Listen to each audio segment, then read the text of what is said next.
আসসালামু আলাইকুম রহমতুল্লাহি ওয়া সম্মানিত দর্শক, জনাব তারেক রহমান সাহেব দেশে ফিরেছেন ১৭ বছর পর ২৫শে ডিসেম্বর ২০২৫ সনে। তিনি বাংলাদেশে আসার সঙ্গে সঙ্গে এদেশের যে রাজনীতির ক্যালকুলেশন, ম্যাথমেটিক্স বা অঙ্ক সব কিছু ওলটপালট হয়ে গেছে। মানুষ দলে দলে তার সঙ্গে সাক্ষাৎ করার জন্য পাগলের মতো ছুটে আসছে দেশের বিভিন্ন প্রান্তর থেকে। তিনি যে অফিসে বসছেন সে অফিসের সামনে রীতিমতো হৈ হৈ রই রই কাণ্ড। ব্যবসায়ী, আমলা, কামলা, দালাল, ফড়িয়া, রাজনীতিবিদ, ধর্মবেত্তা থেকে শুরু করে সমাজের সকল মানুষ সবাই ছুটছেন বিভিন্ন কারণে। কেউ তারেক রহমান সাহেবের সাথে দেখা করার জন্য যাচ্ছেন, কেউ দূর থেকে তাকে, যারা ঢুকতে পারবেন না তিনি গাড়িতে উঠবেন, নামবেন, এ দৃশ্য দেখার জন্য মানুষ সেখানে দাঁড়িয়ে আছে। কেউ সেখানে গিয়ে ছবি তুলছেন। ওখানে যে একটা উৎসবের আমেজ তৈরি হয়েছে, অসংখ্য মানুষ সকাল থেকে রাত্রি অবধি সেখানে দাঁড়িয়ে তামসা দেখার জন্য মোটামুটি নিজেদেরকে সেখানে নিয়োজিত রেখেছেন। মানুষে মেলায় যেতে বা বিপণী বিতানে ঘুরতে, নিউ মার্কেটে ঘুরতে, বই মেলায় ঘুরতে যেভাবে আনন্দ উপভোগ করে, এমনি এই সময়টিতে এসে তারেক রহমান সাহেবের অফিসের সামনে বহু মানুষের যে আগমন, ঠিক এরকম একটা পরিস্থিতি তৈরি হয়েছে। এটার ভবিষ্যৎ কি? এভাবে কি চলতে থাকবে? না। যারা আসছে তারা উৎসাহ থেকে আসছে, উদ্দীপনা থেকে আসছে, আবেগ থেকে আসছে। অনেকে শুধুমাত্র তামসা দেখার জন্য আসছে। এটি ৩-৪ দিন পরে এটা থাকবে না। এটা হল বাস্তবতা। পরবর্তীতে যে পরিবেশ পরিস্থিতি হবে তাকে নিয়ে কেন্দ্র করে, সেটা হলো তার আম্মা যেভাবে ফিরোজাতে ছিলেন, তার আম্মা যেভাবে ঠিক ২০১৭-১৮ সনে বিএনপির অফিসে আসতেন, বসতেন এবং মানুষজন যেভাবে স্বাভাবিকভাবে যেতেন, ওরকমই একটা অবস্থা হবে। আগামী জাস্ট কল্প কয়েকদিনের মধ্যেই এই মোহটা মানুষের কেটে যাবে। দ্বিতীয় যে বিষয়টা হলো যে তারেক রহমান সাহেবের আগমনকে কেন্দ্র করে নানা রকম হিসাব নিকাশ হচ্ছে। তিনি হঠাৎ করে এলেন কেন? কে তাকে আনলো? কে তাকে নিশ্চয়তা দিল এদেশে আসার জন্য? তিনি তো আসতে পারছিলেন না। এবং এই অল্প কয়েকদিন আগে তিনি নিজে ফেসবুকে পোস্ট করে বলেছিলেন যে তার বাংলাদেশের আগমন তার একক সিদ্ধান্তের বিষয় নয়, বহু পক্ষ এখানে জড়িত। তো সেই পক্ষগুলো হঠাৎ করে তারেক রহমান সাহেবের ব্যাপারে ইতিবাচক সিদ্ধান্ত কেন নিল?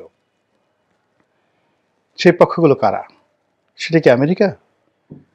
সেটা কি কানাডা, যুক্তরাজ্য, জার্মানি, নাকি ফ্রান্স অথবা ভারত? যারা অতিরিক্ত চিন্তা ভাবনা করেন, বিভিন্ন রকম ক্যালকুলেশন করেন, তারা এসব বিষয় নিয়ে আলোচনা করছেন। এরপর তিনি আগামীতে কিভাবে রাষ্ট্র চালাবেন, দেশ চালাবেন, এর কারণ হলো আজকের এই দিনটি পর্যন্ত। আমি এই যে ভিডিওটি করছি, এই দিনের বাস্তবতা হলো ২০২৬ সালের এই দিনের বাস্তবতা হলো মানুষজন ধরেই নিয়েছে যে তিনি আগামীর প্রধানমন্ত্রী। মানুষ ধরেই নিয়েছে বিএনপি রাষ্ট্র ক্ষমতায় আসবে এবং বিএনপির তার মন্ত্রী হবে কারা, তারপর তার প্রাইভেট সেক্রেটারি কারা হবে, তিনি যখন মন্ত্রী হবেন বা প্রধানমন্ত্রী হবেন, মন্ত্রী তো নয়, তিনি প্রধানমন্ত্রী হবেন, তখন প্রধানমন্ত্রীর প্রিন্সিপাল সেক্রেটারি থাকেন, মুখ্য সচিব থাকেন, তারপরে তার পিএস থাকেন, PS1 থাকেন, APS1 থাকেন, এরপর তার একজন সেক্রেটারি থাকেন পূর্ণ সচিব পদমর্যাদার। কারা হবেন এগুলো নিয়ে রীতিমতো দর কষাকষি, লবিং শুরু হয়ে গেছে। এটাই বাস্তবতা। তারপর বিএনপি জয়লাভ করবে, শতভাগ জয়লাভ করবে, কিন্তু কত সিটে জয়লাভ করবে এটা বিএনপি ঘোষণা করছে না। বিএনপির অনেক নেতা বলছেন মিনিমাম ২৬০টি সিট তারা পাবে। কিন্তু এখন যে অবস্থা চলছে, এরকম যদি চলতে থাকে সিটের সংখ্যা বাড়তেই থাকবে। ২৬০ থেকে বাড়তে, বাড়তে ২৮০ হয়ে যাবে এবং শেষ অবধি যদি সেই ১৯৭৩ সনের নির্বাচনে আওয়ামী লীগের মতো অবস্থা হয়, তাহলে হয়তো ২ থেকে ৩টা সিট বাইরে যেতে পারে, বাকি সবই বিএনপি পেয়ে যাবে। কিভাবে পাবে সেটা ভবিষ্যতে দেখা যাবে। কিন্তু বাস্তবতা এখন ওই পর্যায়ে চলে আসছে। মাঠে বিএনপির কোনো প্রতিদ্বন্দ্বী নেই এই মুহূর্তে। ইচ্ছাই হোক অনিচ্ছাই হোক ১৯৭৩ সনে বঙ্গবন্ধুর সঙ্গে দেখা করার জন্য যেভাবে মাওলানা আব্দুল হামিদ খান ভাসানী ছুটতেন, এখন তারেক রহমান সাহেবের সাথে দেখা করার জন্য জামায়াতের আমির ছুটছেন। ১৯৭৩ সঙ্গে বঙ্গবন্ধুর সঙ্গে দেখা করার জন্য সকল ছাত্র যুবক থেকে শুরু করে সবাই লাইন দিতেন। এখনও ঠিক ডাকসু, রাকসু, জাকসু যত ছাত্র সংসদের নেতৃবৃন্দ রয়েছেন, তারেক রহমান সাহেবের দর্শন লাভের জন্য তারা ছুটছেন। তো অসুবিধা কোথায়? অসুবিধা হলো যে যখন অপ্রত্যাশিতভাবে কোনো কিছু ঘটে এবং যখন যিনি ড্রাইভিং সিটে আছেন, গাড়ি চালান, গাড়িতে কী পরিমাণ তেল আছে, কোথায় যেতে হবে, গন্তব্য কী, এই বিষয়গুলো তার স্পষ্ট ধারণা না থাকে, তখন চালক হিসেবে তিনি একটা ডেঞ্জারাস সময় বা ভয়াবহ সময় অতিক্রম করেন। বলা হচ্ছে তারেক রহমান সাহেব প্রধানমন্ত্রী হবেন। এখন বাংলাদেশের রিজার্ভের অবস্থা কী, অর্থনৈতিক অবস্থা কী, তারপর এই মুহূর্তে বাংলাদেশের টপ 10 সমস্যা কী, প্রধানমন্ত্রী হিসেবে যেগুলো তাকে মোকাবেলা করতে হবে, এই বিষয়গুলো তিনি এখনও চিন্তা ভাবনা করার, গ্রাউন্ড ওয়ার্ক করার সময় পাননি। এর মধ্যে নির্বাচনটি ক্রমশ তার কাছে চলে আসছে। ফলে আগামী যে দিনগুলো তাকে জনসভা যদি করতে হয়, অন্তত 10টি জনসভা যদি করতে হয়, হাতে সময় কই? এগুলো নিয়ে অনেক ঝামেলা হবে সামনের দিনগুলোতে।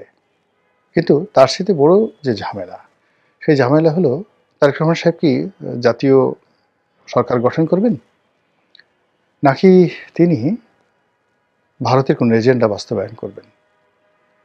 হঠাৎ করে জয়শঙ্কর বাংলাদেশে এলো কেন?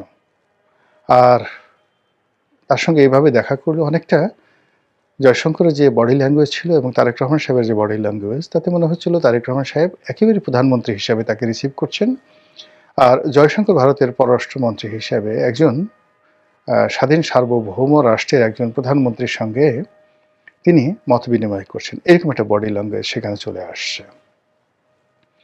তো এই দৃশ্য দেখে ডক্টর মোহাম্মদ ইউনূস, তার পারিষদবর্গ, তারপর গত 15 মাস ধরে যারা রাষ্ট্র পরিচালনা করার বা সরকার পরিচালনা করার স্বপ্ন দেখতেন, সেই এনসিপি, সেই জামাত, তাদের নিঃসন্দেহে গাত্রদাহ হবে, তাদের মনে অনেক কষ্ট হবে, বেদনা হবে এবং তারা সেই কষ্ট এবং বেদনাকে কাজে লাগিয়ে যদি কোনো অনার সৃষ্টি তৈরি করার চেষ্টা করেন, সেটাকে মোকাবেলা করার জন্য বিএনপি এবং তার যারা সাহায্যকারী রাষ্ট্রশক্তি আছে, তারা এই মুহূর্তে কতটা প্রস্তুত রয়েছে সেটা একটা বিরাট বিষয়। কিন্তু অবস্থা দৃষ্টি মনে হচ্ছে যে বিএনপি এই মুহূর্তে কেবল জনপ্রিয়তায় ভাসছে এবং বিএনপি এই মুহূর্তে রাষ্ট্র ক্ষমতা পরিচালনা করবে, ক্ষমতায় আসবে ইত্যাদি বিষয়গুলো নিয়েই বিএনপি শুধু ভাবছে। এর বাইরে অন্য কোনো চিন্তা বিএনপির মাথায় ঢুকছে না। বিএনপির জন্য সবচেয়ে বড় সমস্যা হয়ে গেল যে তাকে এই মুহূর্তে ভারত বিরোধিতার যে একটা লেবাস দীর্ঘদিন ধরে তারা পরে আসছিল। ভারতের সাথে বন্ধুত্ব করা যাবে না, ভারতের সঙ্গে সম্পর্ক রক্ষা করা যাবে না।